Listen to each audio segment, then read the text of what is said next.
thank you for all of your shares, and I just want to start there as a jump-off point. She said a new way of living. That's kind of a big deal. Like, what does that actually mean?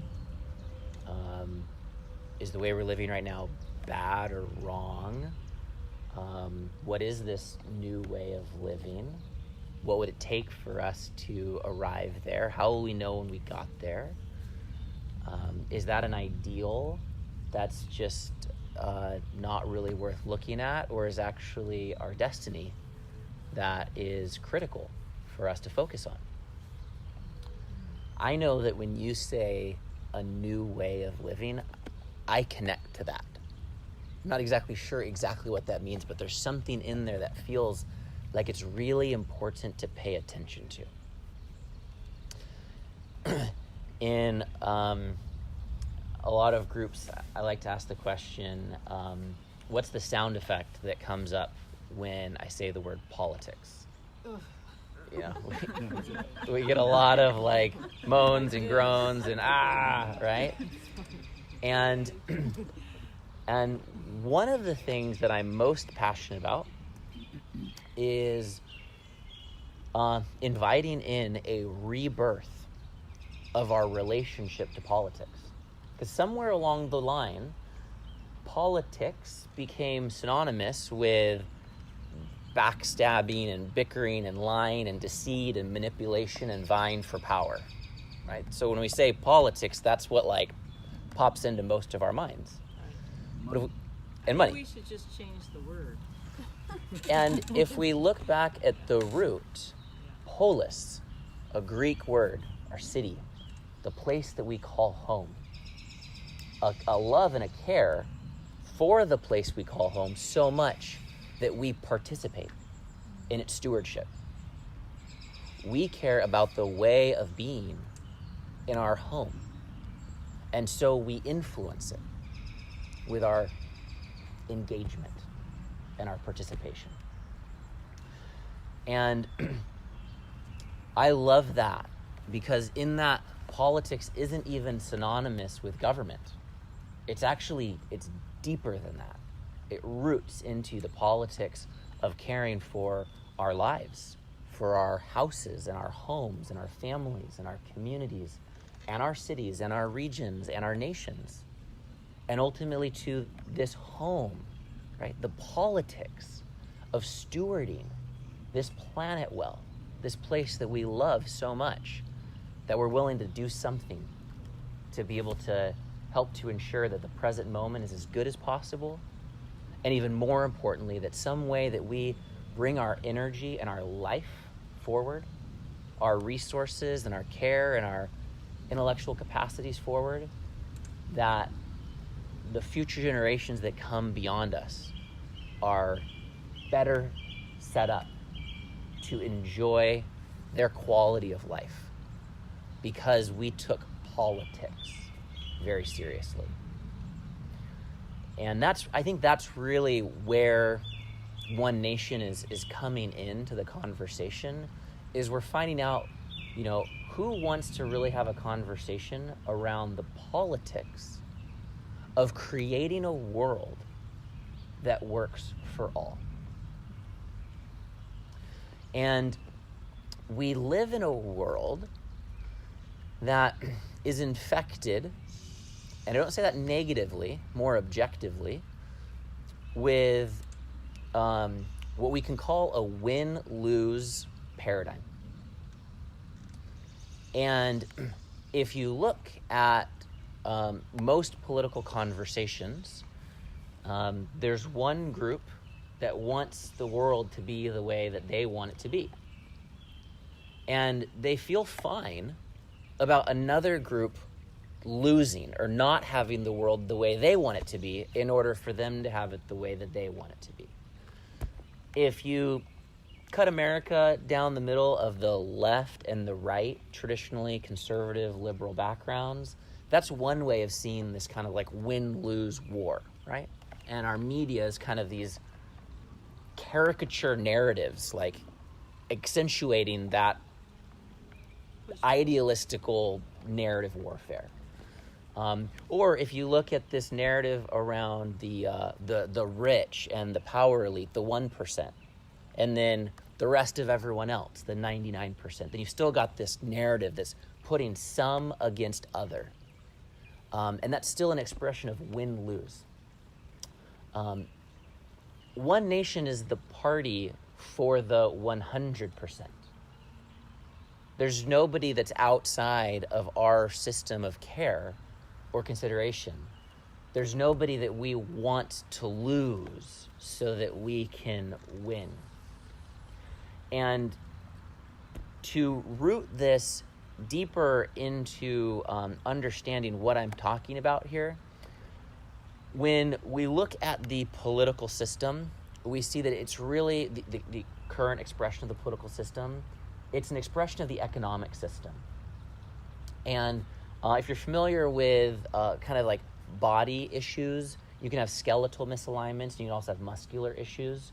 If you have a muscular issue, then you can go to the chiropractor and get your spine aligned, but as soon as you go home, your muscular issues that are tight are going to pull that skeleton right back out of alignment. So the muscular issues are stronger than the skeletal issues, and you got to get to the muscular issue in order to get the alignment right. You can't just keep going to the chiropractor all day long. The muscles will always overpower it. That's kind of like the economic model. Our economic model is stronger than our political model. So we can't just transform our political model without looking at our economic model. But what's stronger than our economic model is our cultural model. It's how we think. It's us. It's the man in the mirror. That's actually the root of our economic model and our economic system. And we have almost, the vast majority of people on the planet have similar dynamics that are inside of this win-lose culture, where we're willing to judge others as wrong or bad or stupid or evil. And as long as you, as a person, have that inside of yourself, that there's one person that you can frame as bad, wrong, stupid, or evil, then you're inside of that win-lose culture. And you might feel that you have a moral high ground on that, but so does everybody else. So you're just inside of that win-lose culture. And that win-lose culture is what creates the economic model, where now we have people and players and actors in the corporate setting who just take that same win-lose narrative all the way into the executive positions of corporations or shareholder bases, and who say, you know what, let's win, they lose, no problem, because our minds are okay with that. And we objectify that which we are subjectifying.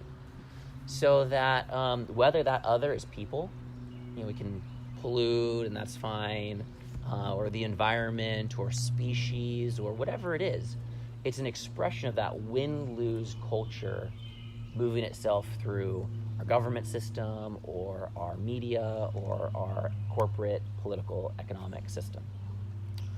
Well, when we look anthropologically at the root of that, it actually makes a lot of sense and is actually the reason that we're even here today. And so I'm not even going to say for a second that win-lose is bad or wrong. In fact, it's necessary, and it's been necessary. And the original unit of survival of Homo sapiens wasn't the individual. The individual couldn't really hang in the wild world. The unit of survival was the tribe. So that was the fundamental unit of survival, was the tribe level. And so it was important to protect the tribe at all costs, which meant sometimes fighting over scarce resources or food, or going to war or battle with others, which required, for survival's sake, for us to be able to put other people in a category of other races we interacted with or other tribes, and put us in the category of us. And that's that win-lose dynamic, and that would allow us to kill others or subjugate them in various ways. 10,000 years ago, as we settled into totalitarian agriculture and we started to form civilizations, we started having standing armies and things like that, the cultures that didn't do a very good job of doing the win-lose thing making some people others that they could be able to inflict violence upon, and an in-group, more of the matriarchal societies, they were extinct. They were killed by the cultures that were really good at the win-lose game. The cultures that were willing to make other people others. And so these are the genes that have moved all the way through our society and all the way up until modern history and up until this moment, as we went from smaller civilizations to city-states to nations. It was the optimizing for those that were the best at the win-lose game that survived. And we are all the winners of that win-lose game. So it's in us. And this worked really well up until right now, up until this moment. If you go back through the early stages of biology on the planet, one of the first bacteria that actually proliferated throughout the oceans had a waste product through the process of its metabolization, and that waste product is called oxygen. And they proliferated throughout all of the oceans, and they just kept kicking out this waste product. And they ultimately basically suffocated themselves by giving us the gift of an atmosphere full of oxygen. And it led them up to the brink of a phase change, a fundamental shift in the evolutionary process. And that's when single cells actually transformed through the pressure of an existential threat through the environment. Their existence was threatened. That they then basically mutated into multi-cell organisms that now were able to respirate the very thing that was the waste product of their ancestors. So that pressure forced a phase change. So if we take this win-lose concept and bring it all the way up to modern day reality, we've gotten to a point where we have these things called nuclear warheads. Kind of a big deal. The whole win-lose thing doesn't work anymore if we start firing nukes at each other. We also have various aspects of our geological and ecological fabric of life on Earth starting to come apart at the seams. We have the extincting of species that have meaningful biofunctions on our planet. We have the increased acidification of our oceans, which are actually threatening life on Earth. We have the loss of the biome of our soils. So our soils are dying because the increased use of pesticides and fertilizers, that the bacterial life that makes up the skin of the planet is dying. It's a very long list. You could bring in the coral reefs and the rainforest and yada, yada, yada. We have artificial intelligence coming online. And if we bring AI online, programmed with that win-lose mentality, we could potentially program in our own extinction as a species. So we have these same existential environmental pressures like we did when we were single-cell organisms. And what seems to be the pressure is this moment in time, like the single cells went to multi-cells, that we actually go from our win-lose culture to something new. And I would say that this is the center of this new way of living. And I'm going to call it the all-win culture.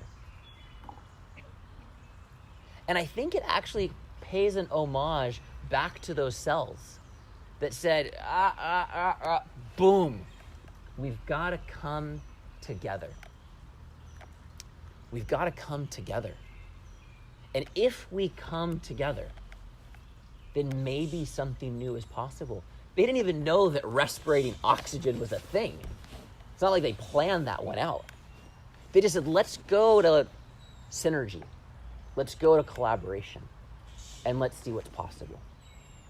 And so I would say that really stands at the center of this conversation around OneNation, is a group of people and a container and a network and a community that's cultivating within themselves the transition from a win-lose program to an all-win program, and is helping each other to make that transition while beginning to shape the world around us to reflect back to us this transition that we're making within ourselves. Nobody gets to the all-win culture without having to change something, without having to leave something behind. And that usually looks like the things that we're maybe most certain about, the things that we're most right about, or the things that we're certain other people are most wrong about. The things that we think make us righteous or make others bad. It's these mental frames that's the price we have to pay in order to get the admission ticket to something new. And the question and the inquiry and the investigation is, what type of world would we be able to create if millions of people came together and essentially said, the only thing that matters is everything,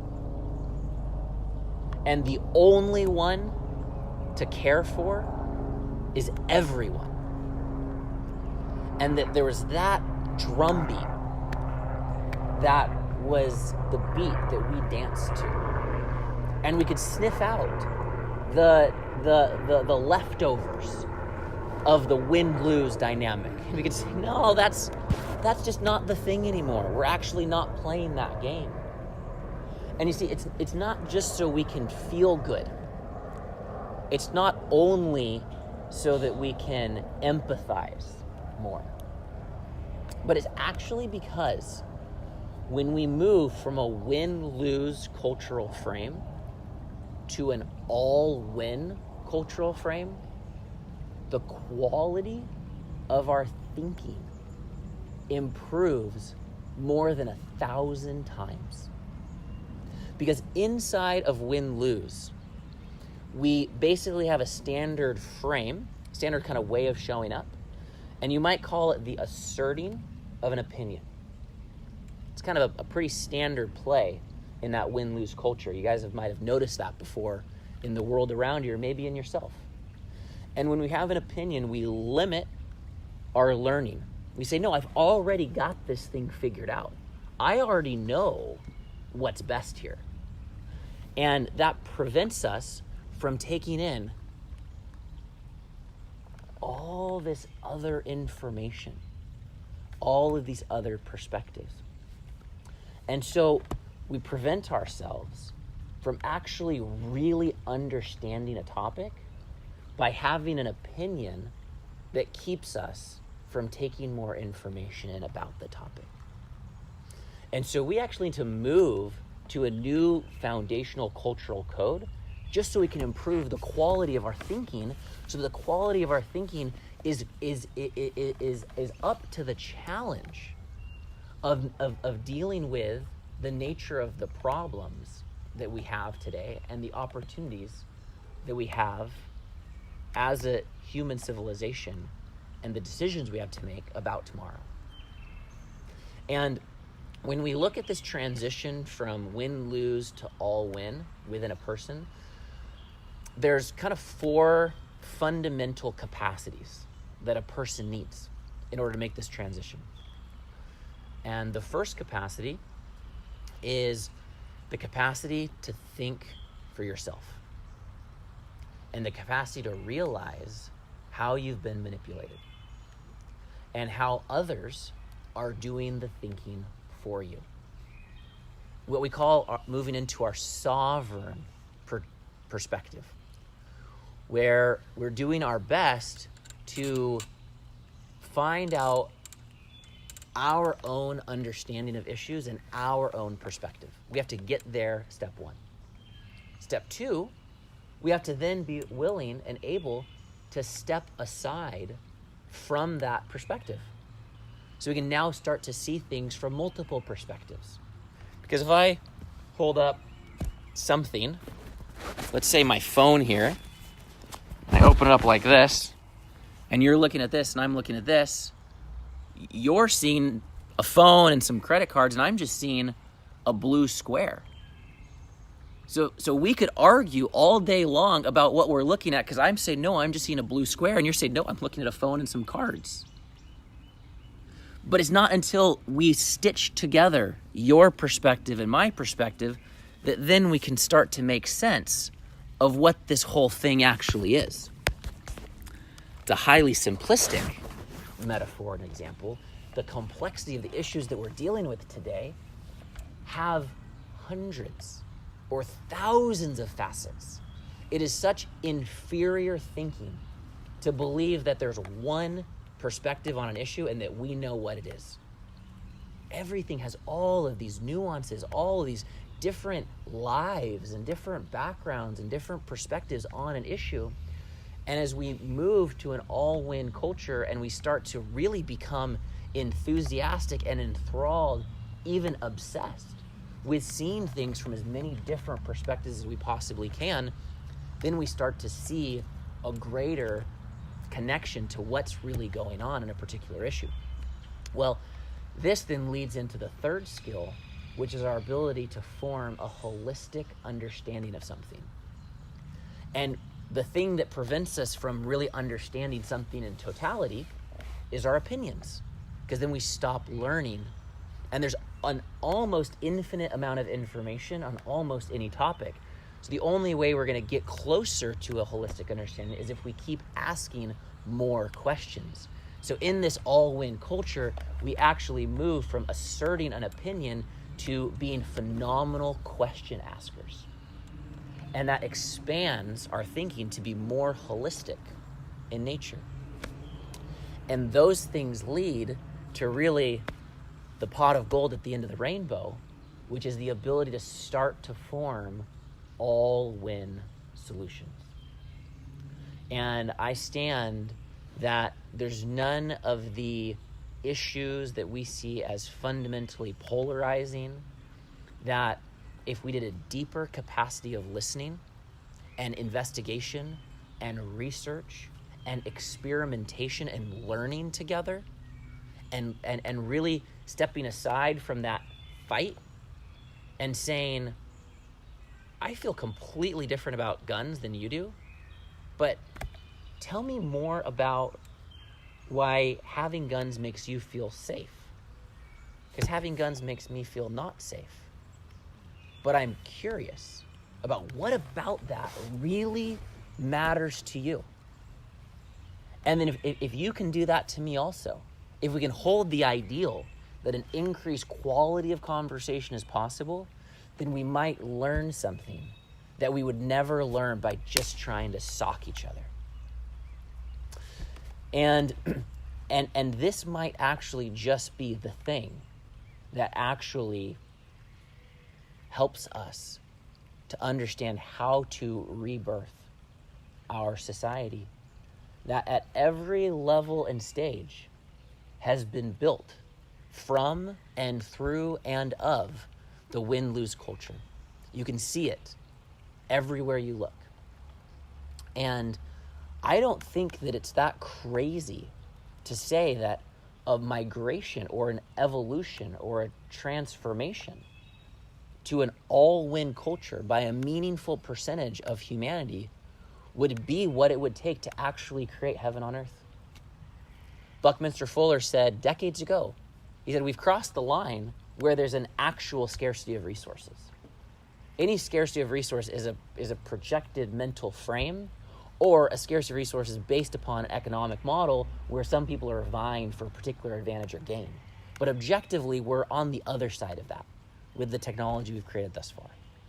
And he's saying if we can just transfer the energy going into our weaponry into livingry,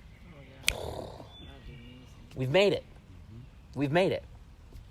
And I feel like what OneNation is it's a politicization and a grounding rod of that fundamental essence from Buckminster Fuller. Another one of his quotes is that you don't need to, in order to create change, you don't need to fight the existing system. You can actually create something new that's better, that makes the old system obsolete. And when I think about that, I don't think that that's a call right now for us to invent a new government. I don't think we actually have to have that conversation. I think we can look actually at the political system, right? Because political parties are the institutions that aggregate resources and votes and organizational capacities such that they can put particular people in positions of leadership in elected offices that animate those offices with a certain value set and a certain culture. And so we have this existing dominant two-party system which has really put a chokehold on the American government for many decades. And there's been multiple attempts to be able to form new parties that were able to emerge. But that hasn't really caught enough momentum to be able to create formidable new opportunities for our political participation. But maybe the timing wasn't right. Maybe there wasn't actually the right environmental pressures that were ready to support that type of new political organizing at a massive and rapid and self-organized scale. And right now, we see through various polls that up to 70% of Americans are asking for a new context for political organizing. There's a request for a new party. We see over 40% of Americans, which is the majority, which is a greater amount than are registered in the other place, are registered as independents. And inside of that, we're seeing that there's droves leaving the two-party system. And every person who moves out of the two-party system, that system is getting weaker. That system is actually starting to crumble. And so those political narratives are getting stronger to compensate for their own vulnerability and threat to existence.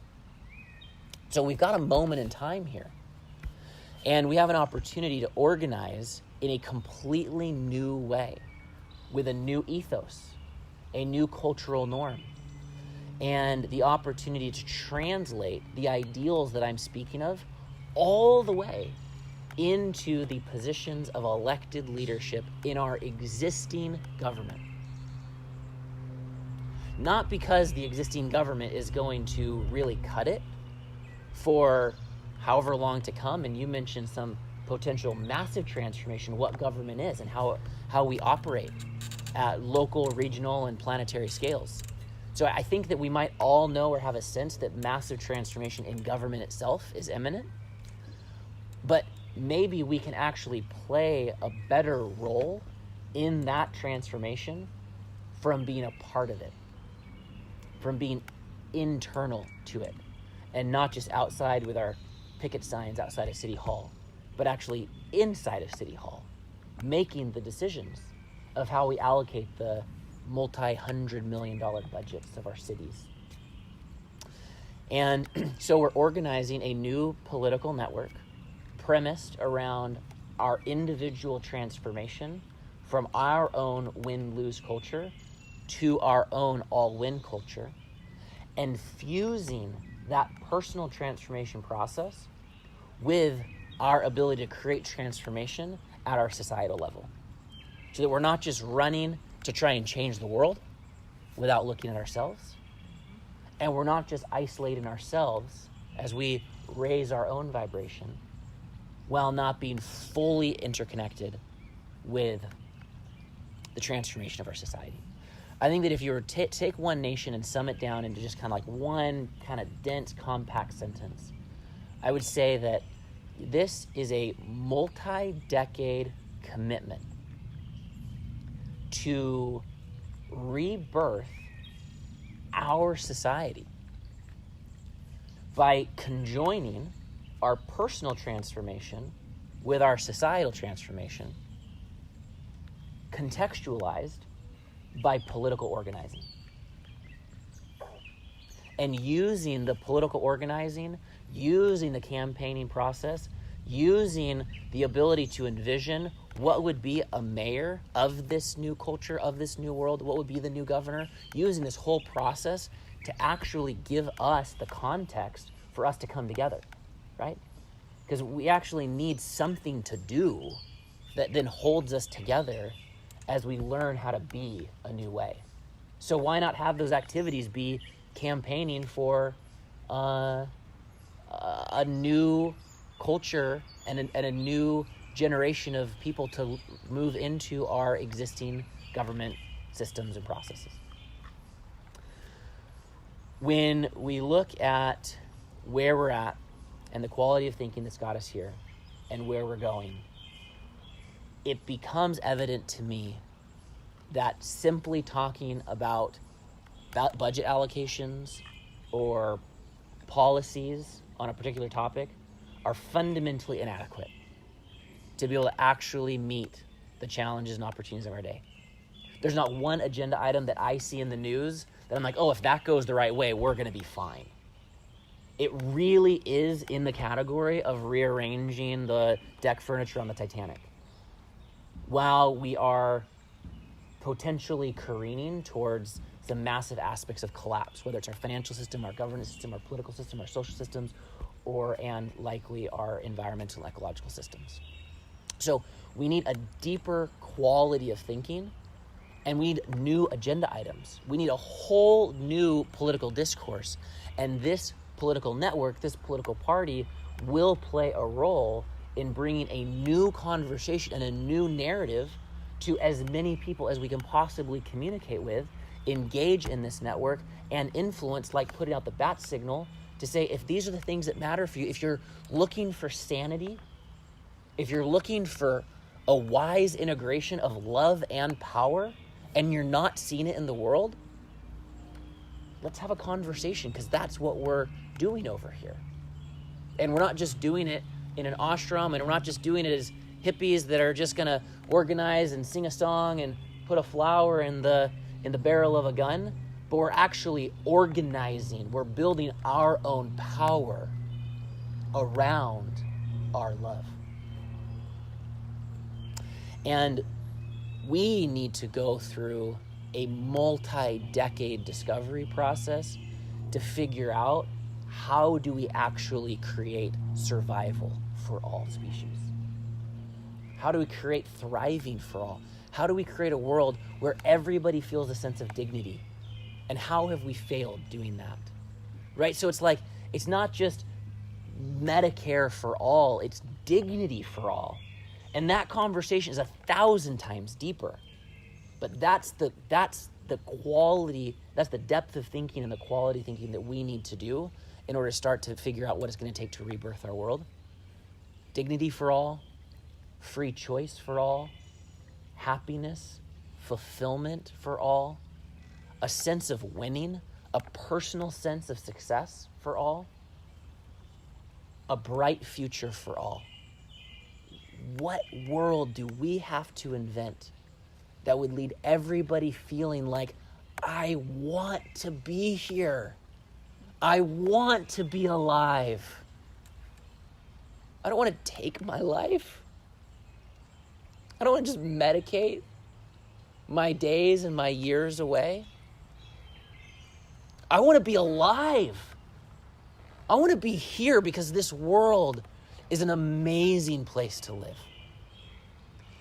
And we look at the systemic issues that are just driving misery like a conveyor belt and dropping people off into early, tragic death and demise.